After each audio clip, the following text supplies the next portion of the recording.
The scratching started at 3:47 a.m. on a Thursday morning in late September. I know the exact time because I've been staring at the alarm clock beside my bed for the past 2 hours, unable to sleep in the house that still smelled like Richard's cologne. The sound was persistent, rhythmic, coming from somewhere in the backyard. At first I thought it was a raccoon going through the trash bins. But then I heard something that made my blood run cold. A whimper low and mournful, that I would have recognized anywhere. It was Max, my late husband's German shepherd, the dog we'd buried 6 months ago in the pet cemetery across town. Before we jump back in, tell us where you're tuning in from. And if this story touches you, make sure you're subscribed, because tomorrow, I've saved something extra special for you. I'm Rebecca Chen, and at 71 years old, I thought I'd seen everything life could throw at me. I'd raised 3 daughters mostly on my own while Richard worked 60-hour weeks building his construction company. I'd survived breast cancer at 52. I'd nursed Richard through his final weeks of pancreatic cancer just 6 months earlier, watching the man I'd loved for 48 years fade away in the guest bedroom we'd converted into a hospice room. I'd held his hand as he took his last breath on a rainy March morning, whispering that he didn't need to fight anymore. I'd scattered half his ashes in the garden where he'd spent countless Sunday mornings tending his tomato plants, and kept the other half in an urn on the mantle because I wasn't ready to let all of him go. 2 weeks after Richard died, Max stopped eating. The vet said it was grief, that dogs sometimes died of broken hearts just like people. Max had been Richard's constant companion for 12 years, following him from room to room, sleeping beside his bed, waiting by the door every evening for him to come home from work. When Richard got sick, Max never left his side. He'd lie on the floor next to the hospital bed, his gray muzzle resting on his paws, his dark eyes watching Richard with an intensity that broke my heart. The morning Max died, I found him in Richard's study, curled up on the leather chair where Richard used to sit and read the newspaper. He looked peaceful, like he was just sleeping. But when I touched his fur, it was already cold. Dr. Patricia Morales, our veterinarian for over a decade, said his heart had simply given out. She helped me make arrangements with Evergreen Pet Memorial, and I buried Max with Richard's favorite baseball cap, the one from the Yankees game we'd gone to on our 20th anniversary. That was 6 months ago. I grieved for Max almost as much as I grieved for Richard, because losing them both felt like losing the last pieces of the life I'd built. My daughters had been supportive in their own ways. Elena, my oldest at 46, had flown in from Seattle and stayed for 2 weeks, cooking meals I couldn't eat and organizing things I didn't want organized. Sophia, my middle daughter at 43, had called every day from Boston, her voice tight with her own grief but trying to be strong for me. And Maya, my youngest at 39, had moved into the guest room for a month, sleeping in the bed where her father had died, saying she wanted to be close to him. Maya was the one who'd stayed local, married to Derek Palmer, a financial advisor who'd swept her off her feet 8 years ago with his charm and his promises of security. They lived 15 minutes away in a sprawling house that always felt too perfect, too staged, like a showroom rather than a home. Derek had been helpful after Richard died, handling the life insurance paperwork, managing the estate details, taking care of all the financial complications that I didn't have the energy to deal with. He'd insisted it was the least he could do for family. But now, standing at my bedroom window at 3:47 in the morning, listening to a sound that couldn't possibly be real, I felt something shift in my chest. Not quite hope, because hope would be insane, but something closer to a terrible creeping suspicion that the past 6 months hadn't been what they seemed. I pulled on Richard's old robe, the one I still couldn't bring myself to wash because it smelled like him, and walked through the dark house to the back door. My hands were shaking as I unlocked it, and the September air hit my face with a chill that reminded me autumn was coming. The scratching was louder now, more frantic, and it was definitely coming from the far corner of the yard, near the garden shed where Richard had kept his tools. The motion sensor light flickered on as I stepped onto the patio, illuminating the yard in harsh white light. And there, digging furiously at the base of the shed, was a dog. A German shepherd with a graying muzzle and a distinctive white patch on his chest. Max's white patch, shaped like a lopsided star. The patch that had made Richard choose him from the litter 12 years ago because he said it looked like the dog was wearing his heart on the outside. I couldn't move, couldn't breathe, couldn't do anything except stand there in my dead husband's robe, staring at my dead husband's dog, who was very much alive and digging a hole that was already 2 feet deep. The dog looked up at me and his eyes, those same intelligent, knowing eyes, locked onto mine. He barked once, sharp and urgent, then went back to digging. Not the frantic digging of an animal chasing a scent or burying a bone. This was purposeful, determined, like he was trying to uncover something specific. My legs finally remembered how to work. I walked across the wet grass, my slippers soaking through immediately, until I was standing right next to the hole. Max stopped digging and sat back on his haunches, panting heavily. His fur was matted and dirty, and he looked thinner than I remembered, but it was definitely him. The scar on his left ear from where he'd gotten into a fight with a neighborhood cat 5 years ago. The slight crook in his tail from when he'd slammed it in the car door as a puppy. Every detail exactly as I remembered. I knelt down slowly, my arthritic knees protesting, and reached out a trembling hand. Max leaned into my touch, his whole body shaking, and made that same mournful whimpering sound I'd heard from my bedroom. He was real. Solid. Warm. Very much alive. But I'd buried this dog 6 months ago. I'd watched them lower his body into the ground at Evergreen Pet Memorial. I'd paid $350 for a small granite marker with his name and dates engraved in it. I'd visited his grave twice, bringing flowers and sitting on the bench nearby, talking to him the way I talked to Richard's ashes. Max barked again, more insistently this time, and pawed at the hole he'd been digging. I looked down into the darkness, trying to see what he was so desperate to uncover. The motion sensor light wasn't quite bright enough to illuminate the bottom of the hole, so I went back inside and grabbed my phone, turning on the flashlight. When I shone the light into the hole, I saw it. The corner of something blue, partially wrapped in what looked like a plastic tarp. Max had excavated enough dirt to expose about 6 inches of whatever was buried there, and it definitely wasn't natural. Someone had put something there deliberately, buried it deep enough that it wouldn't be found by accident. My heart was pounding so hard I could feel it in my throat. I should call someone. The police. Maya. Elena and Sophia. Someone who could explain what was happening, who could tell me why my dead dog was alive, and why there was something buried in my backyard that Max was desperate for me to find. But something stopped me. Maybe it was the same instinct that had made me uncomfortable with Derek's efficiency after Richard died. The same nagging feeling I'd pushed away when he'd rushed through the estate paperwork, when he'd been so insistent about handling everything himself, when he'd suggested I didn't need to read all the documents before signing them. The same suspicion that had flickered when Maya mentioned they were planning to buy a vacation home in the Bahamas, something that seemed beyond what a financial advisor should be able to afford. Instead of calling anyone, I went back inside and found Richard's old gardening spade, the one with the worn wooden handle that fit his hands perfectly. Max watched me with those intelligent eyes as I started digging, carefully at first, then more urgently as I realized how deep the object was buried. It took me 45 minutes, and by the time I was done, my hands were blistered and my back was screaming in protest. But I'd uncovered enough of the blue tarp to pull it free from the earth. It was heavy, awkwardly shaped and sealed with duct tape. Max sat beside the hole, his tail wagging slowly, like he was proud of himself for showing me what he'd found. I dragged the tarp-wrapped bundle onto the grass and sat there for a moment, catching my breath and trying to steady my shaking hands. The sky was starting to lighten in the east, painting the horizon with streaks of pink and orange. Soon it would be dawn, and I'd have to decide what to do with whatever I'd just unearthed from my own backyard. Max nudged my hand with his cold nose, and I scratched behind his ears the way I used to, the way that always made him lean into my touch with a contented sigh. He was thinner than before, and his coat was rough and unkempt, but he was here.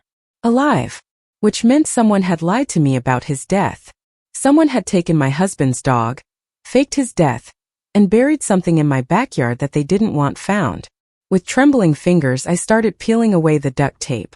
The tarp was thick and waterproof, the kind contractors used to protect materials from rain. Richard had used similar tarps for his construction projects, and we probably still had some in the garage. The coincidence made my stomach turn. Inside the tarp were boxes, 3 of them unmarked, sealed with more tape. I opened the first one and found stacks of documents. Bank statements, financial records, contracts with signatures I didn't recognize.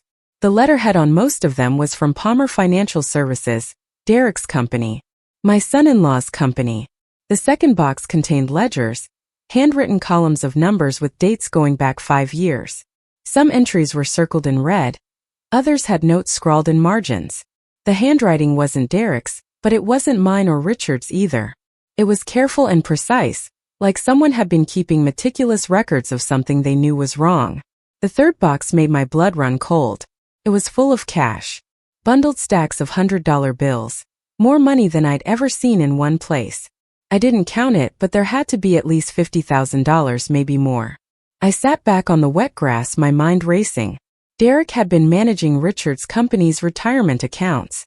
He'd been the one to convince Richard to move everything into what he called more aggressive investments that would provide better returns for our golden years. Richard had trusted him because he was family, because he was married to our baby girl, because he seemed so competent and professional. Preparing and narrating this story took us a lot of time, so if you are enjoying it, subscribe to our channel, it means a lot to us. Now back to the story. And now Richard's dog, who was supposed to be dead, had dug up evidence of what looked like embezzlement or fraud or something equally illegal, buried in my backyard where no one would think to look. Max lay down beside me, resting his head on my lap the way he used to when Richard would sit in the garden after a long day of work. I stroked his rough fur and tried to piece together what must have happened. Someone had faked Max's death. Probably the same person who'd buried these boxes. Someone who knew I'd be too grief-stricken to question anything, who knew I'd trust family to handle the complicated parts of losing Richard. But how had Max escaped? And how had he known to come back here, to this specific spot in the yard? Dogs were smart, but this felt like something more. Like Max had been trying to get back to me, to show me what someone had hidden. The sun was fully up now, painting the sky in shades of gold and blue. I needed to make decisions. I needed to call someone. But first, I needed to know for sure what I was dealing with, and I needed to protect this evidence before anyone knew I'd found it. I gathered up the boxes and carried them inside, one at a time, while Max followed me like a shadow. He drank deeply from the water bowl I filled for him, the same blue ceramic bowl Richard had bought when Max was just a puppy. Then he ate 3 cans of the wet food I'd kept in the pantry, unable to throw away even though I'd thought I'd never need it again. While Max ate, I spread the documents across the dining room table and started reading. Financial statements from Richard's company retirement account, showing regular withdrawals over the past 3 years. Statements from accounts I didn't recognize, showing deposits that matched those withdrawals almost exactly. Transfer records, wire confirmations, investment summaries that made no sense because the investments didn't exist. Derek had been stealing from Richard's company for years, skimming money from the retirement accounts of his employees and funneling it into offshore accounts. The ledger I'd found was someone's attempt to track it all, to document every theft. But whose ledger was it? Who had been keeping these records, and why had they buried them in my backyard? I picked up my phone and scrolled through my contacts, my finger hovering over Maya's name. But I couldn't call her yet. Not until I understood what her husband had done. Not until I knew if she was involved or if she was as much a victim as Richard and his employees had been. Instead, I called Dr. Patricia Morales, the veterinarian who'd told me Max had died of a broken heart. She answered on the 3rd ring, her voice groggy with sleep. "Patricia, it's Rebecca Chen. I need to ask you something about Max." There was a pause. "Rebecca, I know it's hard to accept, but we talked about this. Sometimes grief can make us imagine things." "I'm not imagining anything. Max is sitting in my kitchen right now, eating his breakfast. I need to know what really happened 6 months ago." The silence stretched so long I thought she'd hung up. Then I heard her take a shaky breath. "Rebecca, I think you should come to my office. And I think you should bring a lawyer." Those words confirmed what I'd already suspected. Someone had lied about Max's death, and Dr. Morales knew something about it. Someone had used my grief, had weaponized my loss, to cover up crimes that went deeper than I'd imagined. I looked at Max, who'd finished eating and was now lying in the patch of morning sunlight coming through the kitchen window, in the exact spot where he used to sleep while Richard made his coffee. My husband's dog, back from the dead, bearing gifts of evidence that would destroy my daughter's marriage and possibly send her husband to prison. Richard used to say that Max was the best judge of character he'd ever met, that the dog could sense things about people that humans missed, that he knew who to trust and who to avoid. Richard had been uncomfortable with Derek from the start, though he'd never said it directly. But I'd seen the way he watched Derek during family dinners, the way Max would position himself between Derek and Richard during visits like a protective barrier. And now Max had brought me proof that Richard's instincts had been right all along. The question was what I was going to do with it, and how much it was going to cost me to seek justice for my husband and his stolen legacy. Because exposing Derek meant destroying Maya's marriage, possibly bankrupting my youngest daughter, and tearing apart the family Richard had worked so hard to build and protect. But as I sat there watching the dog I'd mourned come back to life, I realized that Richard would want me to do the right thing. He'd spent his entire life building his company honestly, treating his employees fairly, making sure everyone had a secure retirement.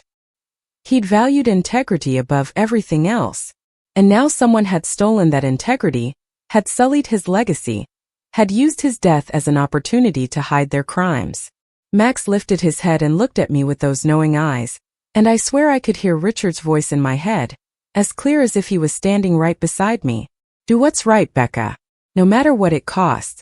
That's what he would say. That's what he always said when faced with a difficult decision. Do what's right, and let the consequences fall where they may. I picked up my phone again and made 3 calls. First to Dr. Morales, telling her I'd be at her office in an hour and I'd be recording our conversation. Second to Jacob Miller, the attorney, who'd handled Richard's will, telling him I needed to see him urgently about a matter involving potential fraud. And third to Detective Sarah Brennan at the county sheriff's office, a woman I'd met years ago through a neighborhood watch program, telling her I had evidence of financial crimes and needed to speak with someone in the fraud division. Then I took a shower, changed into clothes that didn't smell like dirt and grief, and made myself a pot of strong coffee. I fed Max again, gave him fresh water, and sat down at the dining room table with all the evidence spread out before me. I started taking photos of every document with my phone, uploading them to a cloud storage account Elena had helped me set up. If anything happened to the physical evidence, if someone tried to destroy it or make it disappear, I'd still have copies. By the time I was ready to leave for Dr. Morales' office, it was 8:30 in the morning, and my phone was ringing. Maya's name flashed on the screen and my heart clenched. I almost didn't answer, but something made me press the button. Mom. Her voice was bright and cheerful, unaware that her world was about to implode. Derek and I were thinking about coming over for dinner tonight. Maybe we could pick up Thai food from that place Dad loved? I closed my eyes, feeling the weight of what I was about to do settle over me like a heavy blanket. Maya had no idea her husband was a thief. She had no idea her marriage was built on stolen money. She had no idea that her father's dog, the one she'd cried over at his funeral, was alive and had just exposed the truth about the man she'd pledged her life to. Actually, honey, I need to talk to you about something important. Can you come over this morning? Just you, not Derek. There was a pause and I could hear the shift in her voice when she spoke again. Mom, is everything okay? You sound strange. Everything's going to be fine, I lied, looking at Max who was watching me with his head tilted, like he understood every word. I just need to see you. It's important. Come as soon as you can. After I hung up, I knelt down beside Max and buried my face in his rough fur, letting myself have one moment of weakness before I had to be strong again. He licked my cheek, patient and gentle, and I knew that whatever happened next, I wasn't facing it alone. Richard had sent me a messenger from beyond the grave, and I wasn't going to waste the gift. Dr. Patricia Morales' veterinary clinic sat on the corner of Maple and 5th Street, a converted Victorian house painted soft yellow with white trim. I'd been bringing animals here for 30 years, first our family cats when the girls were little, then Max when Richard brought him home as a squirming 8-week-old puppy. The waiting room always smelled like antiseptic and dog treats, with framed photos of happy pets covering the walls. Under different circumstances, it would have felt welcoming. This morning, it felt like walking into an interrogation room. Patricia met me at the door before I could even ring the bell. She looked like she hadn't slept, her usually neat black hair pulled back in a messy ponytail, dark circles under her eyes. She was younger than me by about 15 years, but this morning she looked older, worn down by something that had clearly been eating at her for months. Rebecca, she said quietly, glancing past me to the empty parking lot. Did you bring anyone with you? Just my lawyer, I replied, gesturing to Jacob Miller's silver sedan pulling into the parking lot. And I meant what I said on the phone. I'm recording this conversation. She nodded, her shoulders sagging slightly. I understand. I deserve whatever happens. Please come into my office. Jacob joined us moments later, his briefcase in hand and his expression carefully neutral. He was in his mid-60s, with silver hair and wire-rimmed glasses that made him look exactly like what he was, a small-town attorney who'd been practicing law for 40 years. Richard had trusted him completely, and right now I needed someone I could trust. Patricia's office was cramped and cluttered with medical journals, anatomy charts, and more framed photos of animals she'd treated over the years. Max's puppy picture was there too, stuck to her bulletin board with a pushpin. The sight of it made my throat tight. She sat behind her desk and folded her hands, not quite meeting my eyes. I'm going to tell you everything, but first I need you to understand that I never wanted to hurt you or betray Richard's memory. I was terrified and I made a terrible decision that I've regretted every single day. Just tell me what happened, I said, pulling out my phone and setting it on her desk with the recording app clearly visible. Tell me why I buried an empty casket 6 months ago, while my husband's dog was still alive somewhere. Patricia took a shaky breath. Max didn't die of a broken heart. He was perfectly healthy. But about a week after Richard passed away, your son-in-law Derek came to see me. He said he had a business proposition. Jacob leaned forward slightly, his pen poised over his legal pad. What kind of proposition? He offered me $20,000 to fake Max's death certificate and give him the dog. He said he had a buyer lined up, someone who collected German shepherds and would give Max a good home on a ranch upstate. He said you were too old to take care of a large dog properly, that it would be better for everyone if Max went somewhere he could run and play instead of being cooped up in your house. I felt sick. And you believed him? Patricia's eyes finally met mine, filled with shame. I wanted to believe him. Rebecca, I was drowning in debt. My ex-husband had cleaned out our accounts before the divorce was finalized, and I was 3 months behind on the mortgage for this building. $20,000 meant I could keep my practice open, keep all my employees from losing their jobs. I convinced myself I was doing what was best for Max, that a ranch would be better than watching you grieve. So you gave Derek my husband's dog and told me he'd died. I gave Derek a sedative to give to Max, strong enough to make him appear dead for several hours. I told Derek he needed to bring Max back to me within 4 hours so I could reverse the sedative safely. But he never came back. Jacob stopped writing. What do you mean he never came back? I mean Derek took Max and disappeared. I called him dozens of times that day, texting, begging him to bring the dog back before the sedative wore off or worse. He finally responded 8 hours later saying Max was fine, that everything had worked out, and I needed to keep my mouth shut or he'd report me to the veterinary board for faking death certificates. And the empty casket? I asked, my voice trembling with barely controlled rage. Derek brought me a body. A German shepherd he said had been hit by a car on the highway. No tags or microchip. He said we'd use it for the cremation and burial. I was so scared of losing my license, of losing everything I worked for, that I went along with it. I cremated that dog and put the ashes in an urn with Max's name on it. The room was silent except for the hum of the air conditioning. I stared at Patricia, this woman I'd known for 3 decades, who'd comforted me when our family cat died, who'd sent a sympathy card when Richard passed away, and tried to reconcile her with the person who'd participated in this grotesque deception. Did you know what Derek was really planning? Jacob asked, his voice sharp. Patricia shook her head vehemently. I swear I thought he was just selling the dog. It wasn't until later, maybe a month or 2 after, that I started wondering if there was more to it. He kept calling me, asking strange questions about Richard's habits, about when you went grocery shopping, about whether you had a security system. I told him I didn't know anything about your personal life, and he should leave me alone. Then the calls stopped. What happened to the $20,000? I asked. I used $15,000 to catch up on my mortgage and business loans. The other $5,000 I put in a separate account because I couldn't bring myself to spend it. It's still there, every penny. I know it doesn't make up for what I did, but I want you to have it back. I don't want your blood money, I said coldly. I want to know how Max escaped and found his way back to me. Patricia looked genuinely confused. Escape? Rebecca, I have no idea where Max has been for the past 6 months. Derek took him and I never saw him again until you called this morning saying he was in your kitchen. Jacob set down his pen and looked at me. Rebecca, where exactly did you find Max? In my backyard at 3:47 this morning, digging up evidence of Derek's financial crimes that was buried next to Richard's tool shed. Patricia's face went pale. What kind of evidence? Bank statements, ledgers, and about $50,000 in cash documenting what looks like systematic embezzlement from Richard's company retirement accounts. Jacob was already standing, gathering his papers. We need to go to the police immediately. This is much bigger than veterinary fraud. I stood too, picking up my phone. Patricia, I'm not going to report you to the veterinary board. Not yet anyway. But you're going to give a full statement to the police about everything Derek did.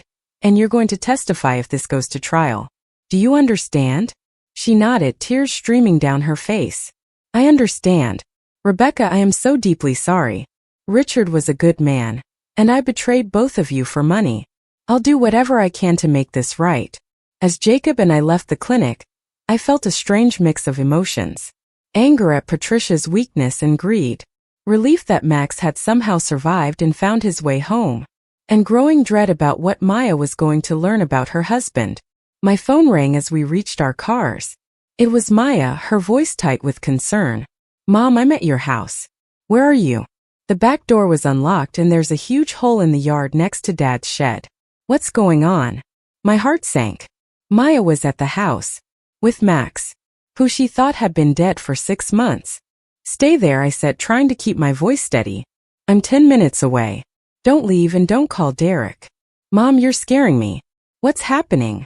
I'll explain everything when I get there. Please just trust me. I hung up and looked at Jacob. My daughter's at the house. I need to tell her before Derek realizes we know. Jacob nodded grimly. I'll follow you there. This conversation should happen with a lawyer present. The drive home felt endless, even though it was only 7 minutes. I kept thinking about Maya, about how she'd looked on her wedding day 8 years ago. So radiant and hopeful. Derek had seemed perfect for her, stable and successful after her string of relationships with artists and musicians who couldn't hold down jobs. Richard had reservations, I remembered now. He'd pulled me aside the night before the wedding and said something felt off about Derek, but he couldn't put his finger on what. I dismissed it as father of the bride jitters, as Richard being overprotective of his baby girl. Now I wished I'd listened. Maya was sitting on the front porch steps when I pulled into the driveway, and Max was beside her with his head in her lap. She was crying, her hands buried in his fur, her whole body shaking. When she looked up at me, her face was a mess of tears and confusion and something that might have been hope. Mom, she whispered. How is this possible? How is Max alive? I sat down beside her on the steps, and Jacob positioned himself nearby but giving us space. Honey, there's a lot I need to tell you, and none of it is going to be easy to hear. I just don't understand. We buried him. I was there. I watched them lower his casket into the ground. I cried for weeks. The casket was empty, I said gently. Well, not empty. It had another dog's remains in it. But not Max. Someone faked his death and took him. Maya's face went through a series of expressions, confusion giving way to dawning horror. Who would do something like that? Who would be cruel enough to make us think Dad's dog was dead? I took her hand, feeling it tremble in mine. Derek did it, honey. Derek paid Dr. Morales to fake Max's death certificate and give him the dog. Maya pulled her hand away like I'd burned her. No, that's not possible. Derek loved Max. He cried at the funeral. He cried at a funeral for a dog he knew wasn't dead, I said, my voice harder than I intended. Maya, Derek has been stealing money from your father's company. Max dug up evidence of it in our backyard this morning. Bank statements, ledgers, cash. Your husband is a thief, and he used Dad's death to cover his tracks. Maya stood up abruptly, nearly knocking Max over. You're wrong. You're confused, or grief is making you paranoid or something. Derek wouldn't do that. He's a financial advisor. He helps people manage their money. He was managing it right into his own pockets, Jacob interjected quietly. Mrs. Palmer, I've reviewed some of the documents your mother found. They show systematic withdrawals from your father's company retirement accounts over a 3-year period, totaling somewhere in the neighborhood of $200,000. Maya stared at him, then at me, then back at Max, who was watching her with those knowing eyes. She sank back down onto the steps, her face ashen. The vacation house. The new car. The renovations to the kitchen. I asked him how we could afford all of it, and he said he'd made some smart investments. Investments made with other people's stolen money, I said softly. Honey, I know this is devastating, but I need you to think carefully about the past few months. Did Derek do anything strange after Dad died? Did he ask you questions about me, about the house, about Dad's business? Maya was quiet for a long moment, staring at her hands. He asked if you were going to sell the house. He wanted to know if Dad had any safe deposit boxes or files at home that he needed to review. He offered to go through Dad's office and organize everything, but you said you wanted to do it yourself. He seemed annoyed about that. Because he wanted to make sure any evidence was destroyed, Jacob said. Mrs. Palmer, I need to ask you directly. Did you know anything about your husband's activities? Did you benefit knowingly from the stolen funds? Maya's head shot up, anger flashing in her eyes. Of course not. I would never steal from my own father. I loved him. He was the best man I knew. I believe you, I said, putting my arm around her shoulders. But Maya, Derek is going to be arrested. There's going to be an investigation, possibly a trial. Your life is about to become very complicated. And I need to know if you're strong enough to handle what's coming. She leaned against me, her body racked with sobs. How could I not know? How could I be married to someone for 8 years and not see what he really was? Because people like Derek are good at hiding who they really are, Jacob said, not unkindly. They're charming and convincing, and they know exactly how to manipulate the people who trust them. This isn't your fault, Mrs. Palmer. But you do need to make some decisions about how you want to proceed. What kind of decisions? Maya asked, wiping her eyes with the back of her hand. Whether you're going to support your husband or help us build a case against him. Whether you're going to fight for your marriage or accept that it was built on lies.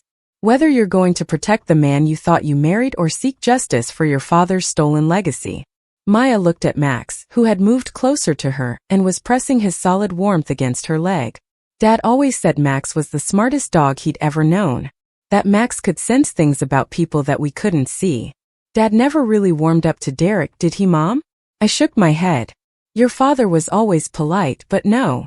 He had reservations he never voiced directly. I think he didn't want to interfere with your happiness. And Max, Maya continued, her voice getting stronger. Max never liked Derek either. He always positioned himself between them during visits. I thought it was just normal dog behavior, but it wasn't. Max knew. Somehow he knew what Derek really was. We sat there for a while, the three of us and Max, watching the morning sun climb higher in the sky. Normal people were starting their normal days, going to work and school, running errands, living lives uncomplicated by betrayal and theft and dogs returning from the dead. I envied them their ordinary problems. Finally, Maya stood up and squared her shoulders. I want to help. Whatever you need me to do to make sure Derek pays for what he did to Dad, I'll do it. But Mom, I need to ask. Where has Max been for the past 6 months? How did he end up here, digging up evidence at exactly the right time? That, I said, looking at the dog who'd brought my world crashing down around me in the best possible way, is something I'd very much like to know myself. Jacob suggested we go inside and call Detective Brennan, the fraud investigator I'd contacted earlier. But before we could move, a car pulled into the driveway behind mine. A black Mercedes that I recognized immediately. Derek had come home, and from the expression on his face as he climbed out of the car, he knew something was very wrong. Maya, he called out, his voice carrying that practiced warmth that had once seemed genuine. I got your text about being at your mom's house. Is everything okay? Maya stood frozen on the steps, looking at her husband with new eyes. I watched Derek's gaze move from Maya to me to Jacob, who was clearly a lawyer even in casual clothes, and finally to Max, sitting calmly beside the porch railing. The color drained from Derek's face so completely I thought he might pass out. That's impossible, he whispered. That dog is dead. Is he? I asked, standing up slowly, because he seems pretty lively for a corpse. In fact, he was lively enough to dig up some very interesting items from my backyard this morning. Derek's expression shifted rapidly, moving through shock and fear before settling on something calculating.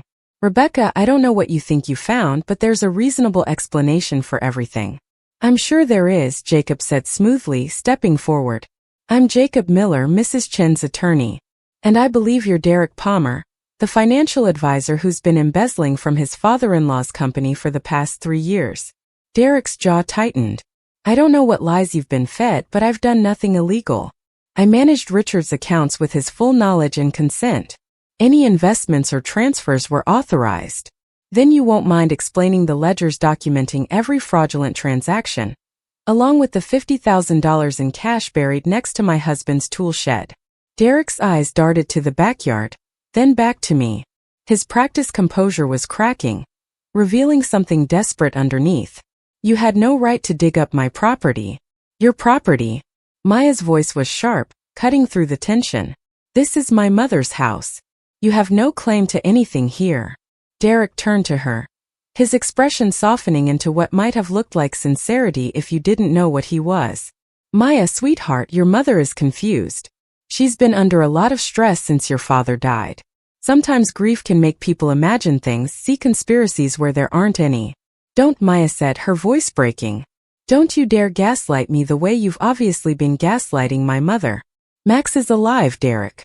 The dog you told us was dead is sitting right here. So either explain how that's possible or admit what you've done. Derek looked at Max again, and something flickered across his face. Not fear exactly, but something closer to frustrated acceptance. He took a deep breath and seemed to make a decision. Fine. You want the truth? I took the dog. He was getting old and needy, and Rebecca couldn't handle him properly. I found him a good home with a breeder in Pennsylvania who could give him proper care. You faked his death, I said coldly. You paid Dr. Morales $20,000 to sedate him and declare him dead. Then you buried another dog's remains in his place and let me grieve for 6 months. It was a kindness, Derek insisted, his voice taking on an edge. You were falling apart, Rebecca. You couldn't even take care of yourself, let alone a large dog. I did what was best for everyone.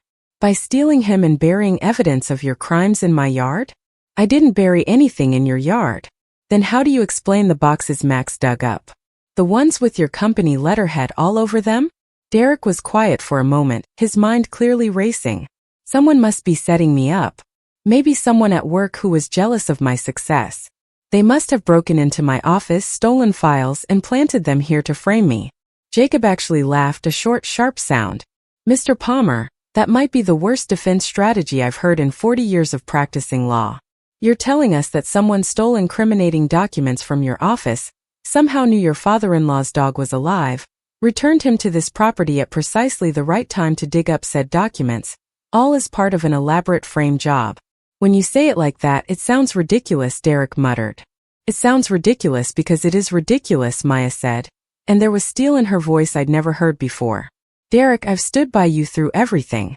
I defended you when people said you were too smooth, too perfect. But I won't defend this. If you did what they're saying you did, if you stole from my father and used his death to cover it up, then I want you to leave. Now. Derek's mask finally slipped completely. His face contorted with rage. You stupid woman. Do you have any idea how much debt your father's company was in? How many bad decisions he made? I saved that company. I made it profitable again. I earned every dollar I took. You embezzled from employee retirement accounts, Jacob said quietly, from people who trusted you to secure their futures. And when your father-in-law died, you saw an opportunity to hide the evidence and keep the money. Derek took a step toward me, and Max immediately stood up, hackles raised, teeth bared. It was the first time I'd ever seen Richard's gentle dog look threatening. Derek froze, and in that moment I saw real fear in his eyes. Your father's dog never liked me, Derek said, his voice bitter. Always growling, always getting in the way. I thought getting rid of him would make my life easier. But the damn animal escaped from the breeder 3 months ago. They said he must have run away. I assumed he was dead by now. So you didn't plan for him to come back here and expose you, I said. How could I plan for that? Derek's laugh was harsh. Dogs don't have revenge fantasies. This is just bad luck. Or justice, Maya said softly. Maybe Dad sent Max back to protect Mom and expose what you'd done. Don't be ridiculous, Derek snapped. Your father is dead. He's not sending anyone anywhere. A police cruiser pulled into the driveway, followed by an unmarked sedan. Detective Brennan had arrived, along with 2 uniformed officers.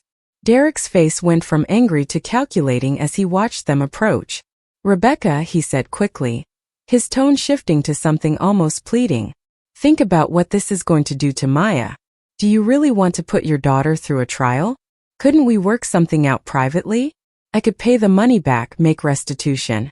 You mean the money you've already spent on vacation homes and luxury cars? I asked. The money that belonged to people who worked for my husband for decades, who were counting on that for their retirement. I can get it back. I can make it right. Detective Brennan was crossing the lawn now, her badge visible on her belt.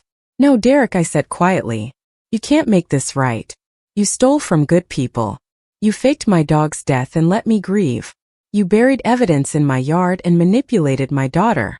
The only thing that would make this right is if you face the consequences of what you've done.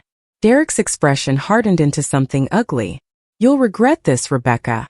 All of you will. Is that a threat, Mr. Palmer? Detective Brennan asked, stepping up onto the porch. I'm Detective Sarah Brennan, County Fraud Division. I believe you and I need to have a conversation about some financial irregularities. I want a lawyer, Derek said immediately. That's certainly you're right, Detective Brennan replied smoothly. Derek Palmer, you're under arrest for suspicion of embezzlement, insurance fraud, and theft. She continued reading him his Miranda rights as one of the uniformed officers handcuffed him. Maya watched her husband being led to the police car, tears streaming silently down her face. I put my arm around her, and Max pressed against both of us, offering the comfort only animals seem to know how to give. As the police cars pulled away, taking Derek toward whatever justice awaited him, I felt Richard's presence so strongly it was almost physical. He would be proud of us, I thought. Proud that we'd chosen truth over comfort, justice over family peace. Max whined softly and licked Maya's hand. She knelt down and buried her face in his fur, her shoulders shaking. I'm so sorry we didn't know, she whispered. I'm so sorry we let him fool us. But we know now, I said, kneeling beside them both. And that's what matters. Dad made sure we knew. He sent Max back to show us the truth. How did Max even survive? Maya asked, looking up at me with red-rimmed eyes. How did he get from Pennsylvania back to Phoenix? That's over 2,000 miles. I don't know, I admitted. But I intend to find out. The investigation into Derek Palmer's crimes took 3 months to fully unravel, and with each passing week, the scope of his betrayal became clearer and more devastating. Detective Brennan worked closely with federal investigators because the embezzlement had crossed state lines and involved wire fraud. They discovered that Derek hadn't just stolen from Richard's company retirement accounts. He'd been running a sophisticated Ponzi scheme, using money from newer clients to pay returns to older ones while skimming massive amounts for himself. The total damage exceeded $400,000. 23 families had been affected, people who'd worked alongside Richard for years, who'd trusted Derek because he was family. When the news broke, some of those people called me, their voices thick with hurt and confusion. How could Richard's son-in-law do this to them? Didn't family mean anything? I had no answers that made sense. I could only apologize on behalf of people who should have known better, who should have seen the warning signs. Maya took it hardest. She'd filed for divorce within a week of Derek's arrest, but the guilt ate at her anyway. She moved back into her childhood bedroom, unable to stay in the house that had been purchased with stolen money. At night, I'd hear her crying through the walls, mourning not just her marriage but the life she'd thought she had. The question of how Max had survived and found his way home haunted me through those months of investigation and revelation. The breeder in Pennsylvania, a woman named Catherine Walsh, was horrified when investigators contacted her. She'd purchased Max from Derek for $5,000, believing he was a purebred German shepherd with impressive lineage. Derek had provided fake papers documenting Max's pedigree and championship bloodlines, all completely fabricated. Catherine had kept Max for 2 months, treating him well and even considering breeding him before she noticed his age and health didn't match the papers Derek had provided. When she contacted Derek about the discrepancies, he'd stopped returning her calls. Then one morning in late June, Catherine had found Max's kennel empty, the gate somehow unlatched from the inside. She'd searched for weeks, posted on social media, contacted local shelters, but Max had simply vanished. What Catherine didn't know was that Max had help. This revelation came from an unexpected source during Derek's trial preparation. A truck driver named Ramon Silva came forward after seeing news coverage of the case. He recognized Max from the photos in the news and had a story that seemed almost too perfect to be true, except that he had receipts and video footage to back it up. Ramon had been at a rest stop outside Pittsburgh in early July when he'd noticed a German Shepherd limping along the highway access road. The dog was thin and exhausted, his paws bloody from traveling, but he seemed determined to keep moving in a specific direction. Ramon, who'd grown up with dogs on his family's farm in Mexico, couldn't leave an animal in distress. He'd coaxed Max into his truck cab with beef jerky and water, intending to take him to the nearest animal shelter. But Max had other ideas. According to Ramon, the dog had refused to settle down, constantly whining and pawing at the truck's GPS screen. At first, Ramon thought Max just needed to relieve himself, but every time he stopped, Max would trot a few yards west and then return to the truck, as if checking whether Ramon was following. "I know it sounds crazy," Ramon told the packed courtroom during his testimony, but that dog knew where he was going. He'd look at the GPS, then look at me, then whine until I started driving west again. After the third stop, I decided to just see where he wanted to go. Ramon had driven Max across Pennsylvania, through Ohio, Indiana, Illinois, and beyond, stopping to feed him and let him rest, spending his own money on dog food and veterinary care when Max's paws became infected from his initial journey. The GPS footage from Ramon's truck showed a route that had taken them through 12 states over the course of 6 weeks, with Max becoming increasingly agitated as they got closer to Arizona. "Why didn't you just take him to a shelter?" the prosecutor asked. Ramon had shrugged. "I tried twice, but both times Max refused to get out of the truck. He'd dig his paws in and growl, which he never did otherwise. He was the gentlest dog I'd ever met, but he was absolutely determined to keep going west. I figured he was trying to get home to someone, and who was I to stop him?" The courtroom had been silent as Ramon described dropping Max off 2 blocks from my house in early September, watching as the dog had immediately trotted toward my street like he'd mapped the route in his head. Ramon had followed at a distance to make sure Max reached his destination safely, and when he'd seen the dog disappear into my backyard, he'd driven away, satisfied that his passenger had made it home. "I didn't know anything about stolen money or fake deaths," Ramon said, looking directly at me. "I just knew that dog loved someone very much, and was willing to cross a continent to get back to them." After Ramon's testimony, I'd found him in the courthouse hallway and hugged him tightly, this stranger who'd shown more kindness to my husband's dog than my own son-in-law had. Ramon had accepted my tearful thanks with quiet grace, refusing any offer of payment for his expenses. The dog knew where he needed to be, Ramon had said simply. I was just the driver. Derek's trial lasted 2 weeks. The evidence against him was overwhelming, between the documents Max had led me to, Dr. Morales' testimony about the fake death, Catherine Walsh's account of the fraudulent sale, and financial records that showed every illegal transaction in damning detail. Derek's lawyer tried to argue that he'd been under extreme stress, that Richard's death had affected his judgment, but the prosecution easily proved the embezzlement had started years before Richard got sick. Maya attended every day of the trial, sitting beside me in the gallery, her face an expressionless mask. I knew people were watching her, judging her, wondering how she could have been so blind. But I also saw something changing in her with each day of testimony. The guilt was still there, but it was being slowly replaced by anger. Not just at Derek, but at herself for the warning signs she'd ignored. When the jury returned after only 4 hours of deliberation, their verdict was unanimous on all counts. Derek Palmer was convicted of embezzlement, wire fraud, theft, and making false statements. The judge sentenced him to 12 years in federal prison and ordered full restitution to all victims, plus penalties. The vacation home in the Bahamas would be sold, along with the cars and anything else purchased with stolen money.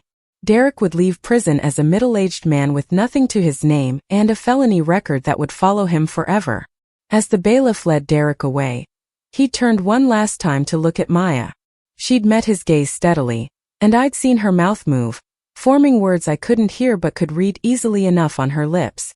I hope it was worth it. The months after the trial were about healing, though that word seemed insufficient for the work required. Richard's former employees received their stolen money back, plus interest, which helped but couldn't fully repair the trust that had been broken. Several of them visited me to express their gratitude for pursuing justice, even though it meant exposing my own family's crimes. Maya started therapy and slowly began rebuilding her life. She'd lost her husband, her home, and her sense of reality, but she was young enough to start over. She took a job at an elementary school, teaching art to children who didn't care about her ex-husband's crimes. Watching her with those kids, seeing her smile return gradually, gave me hope that she'd be okay eventually. Elena and Sophia had flown in for the trial, and we'd spent long evenings talking about everything that had happened. They'd both felt guilty for not being more involved after Richard died, for leaving me alone with my grief while Derek had free rein to manipulate the situation. I'd assured them there was nothing they could have done, that Derek had been careful and calculating, but I knew they'd carry that guilt for a long time. Max settled back into life at the house as if he'd never left. His paws healed, and with regular meals and veterinary care, he regained the weight he'd lost during his cross-country journey. He slept in his old spot by the fireplace, followed me from room to room, and seemed content to spend his remaining years in peaceful retirement. But there were moments when I'd catch him staring out the window toward Richard's garden. His ears perked up as if listening to something only he could hear. Sometimes I'd swear I felt Richard's presence strongest during those moments, like he and Max were having a conversation I couldn't quite overhear.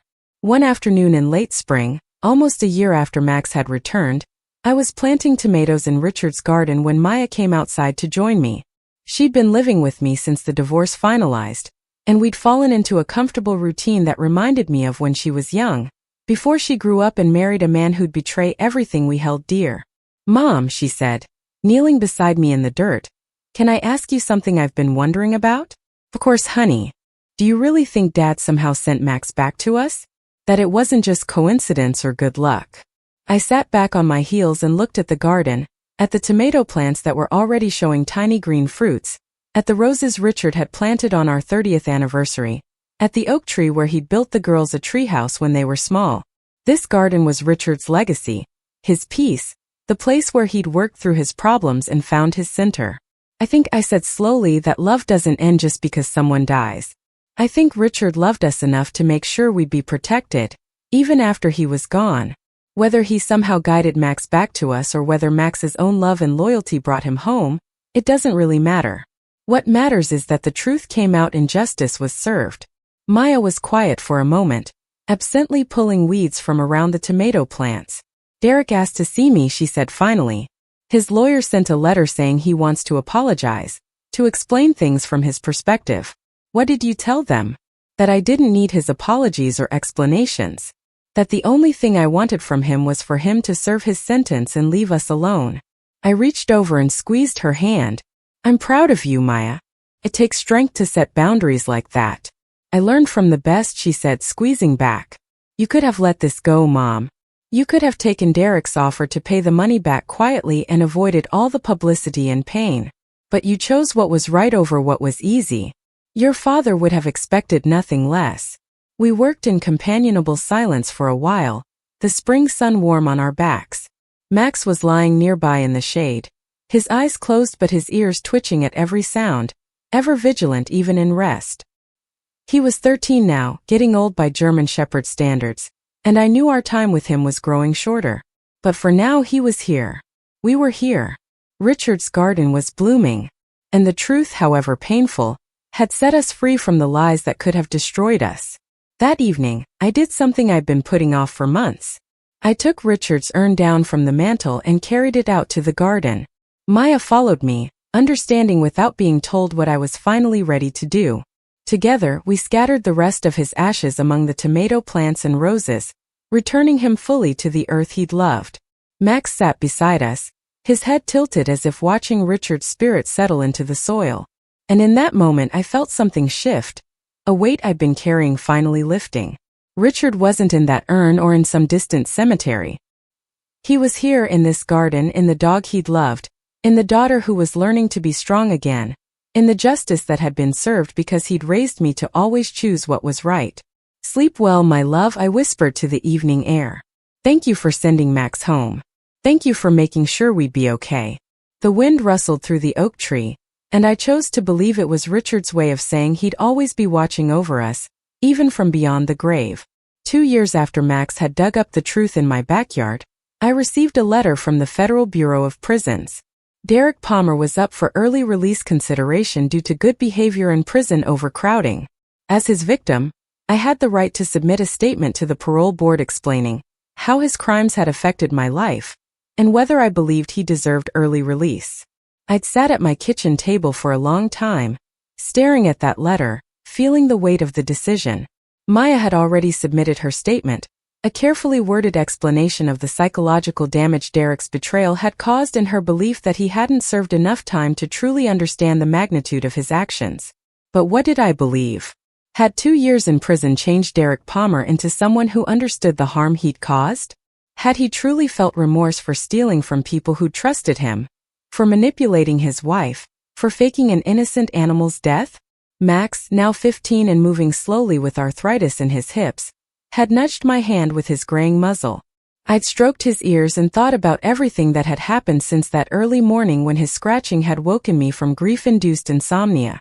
In the end, I wrote my statement by hand, wanting my words to carry the weight of personal testimony rather than typed formality.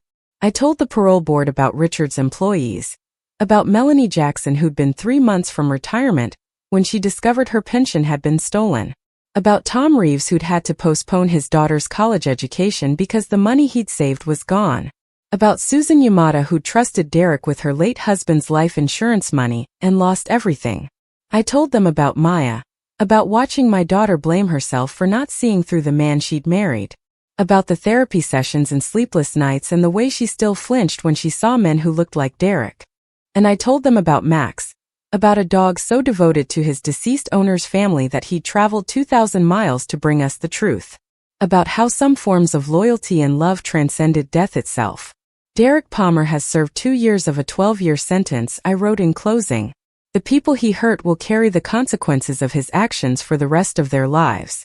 I believe justice requires that he serve his full sentence, that he have time to truly understand that his choices have permanent repercussions. Early release sends the message that white-collar crime is somehow less serious than other offenses, that stealing someone's retirement is less harmful than stealing their television. I respectfully urge the board to deny his request for early release. I mailed the letter and tried not to think about it too much. Whatever the parole board decided, I'd done what I could to ensure Richard's legacy wasn't just about the company he built, but about the principles he'd lived by. Integrity, honesty, the courage to do what was right even when it was difficult. 3 months later, I received notification that Derek's request for early release had been denied. He would serve his full sentence. Maya cried when I told her, not from sadness but from relief that her statement and mine had been heard and valued. Max passed away peacefully in his sleep that same week, as if he'd held on just long enough to make sure justice was fully served. I found him in his favorite spot by the fireplace, his head resting on the rug Richard had bought specifically because Max liked to sleep there. He looked peaceful, like he was just dreaming about chasing rabbits in Richard's garden. This time there was no fake death certificate, no empty casket. Dr. Morales, who'd spent the past 2 years trying to make amends for her role in the original deception, came to the house personally. She examined Max gently, confirmed what I already knew, and helped me make arrangements with a crematorium that treated pets with dignity and respect. I buried Max's ashes next to Richard's roses, in the garden where they'd both spent so many happy hours. Maya, Elena, and Sophia all came for the small ceremony, and we took turns sharing our favorite memories of the dog who'd saved our family by refusing to stay dead when someone tried to erase him. He was the best dog, Elena said, wiping her eyes. Loyal and smart and brave. He was Dad's best friend, Sophia added. And in the end he was ours too. He brought us the truth when we needed it most, Maya said quietly. Even though it hurt, even though it destroyed my marriage, I'm grateful he came back. We deserved to know what Derek really was. I didn't speak. I couldn't, not through the tears. Instead, I placed a photo of Richard and Max on the small memorial stone I'd had made. The two of them together in the garden on a summer afternoon, both looking happy and at peace.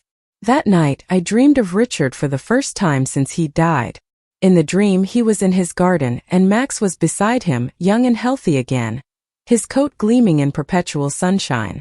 Richard looked up and saw me, and his smile was everything I'd been missing for 3 years. Thank you for taking care of him, Richard said in the dream, though I somehow knew he meant both Max and our family. Thank you for being strong enough to do what was right. I love you, I told him. I miss you every day. I know. But you're going to be okay. All of you are going to be okay. When I woke up, the sun was streaming through my bedroom window, and I felt lighter than I had in years. Richard was at peace. Max was at peace. And slowly, painfully, we were learning to be at peace too. The garden bloomed that spring more beautifully than it ever had, the tomatoes growing fat and red, the roses perfuming the air with their sweet scent. Maya had started dating again, carefully this time, taking things slow with a gentle elementary school teacher who coached Little League on weekends. Elena and Sophia called regularly, and we'd started a tradition of quarterly family gatherings where we'd cook Richard's favorite meals and tell stories about him. Life went on, as it always does, even after loss and betrayal and the kind of pain that feels like it might break you forever. We carried our scars, but we also carried our strength, our love for each other, and the knowledge that truth and justice were worth fighting for even when the cost was high. And sometimes, on quiet evenings when I was working in the garden, I'd feel a presence beside me. A gentle weight against my leg, like a dog leaning in for affection. I'd look down and see nothing, but I'd feel everything. Richard's love. Max's loyalty. The unbreakable bond between a family that had survived the worst and come out stronger on the other side. The story of how my late husband's dog came back from the dead to expose my son-in-law's crimes became something of a legend in our small community. People would stop me at the grocery store or the library to tell me they'd followed the trial, that they'd been rooting for us, that Max's journey had inspired them. But for me, it was never about inspiration or legend. It was about love persisting beyond death, about justice prevailing over deception, and about the extraordinary lengths one devoted animal would go to protect the family his owner had left behind. Max had been more than just a dog. He'd been a messenger, a protector, and in the end a hero. He'd crossed a continent to bring us the truth, and in doing so, he'd saved us from living the rest of our lives built on lies. That was worth more than all the money Derek had stolen, more than any material possession we'd lost. Because truth and integrity, as Richard had always taught us, were the only things that really mattered in the end. And thanks to one remarkable dog's determination to come home, we'd learned that lesson in the most profound way possible. Up next, you've got 2 more standout stories right on your screen. If this one hit the mark, you won't want to pass these up. Just click and check them out.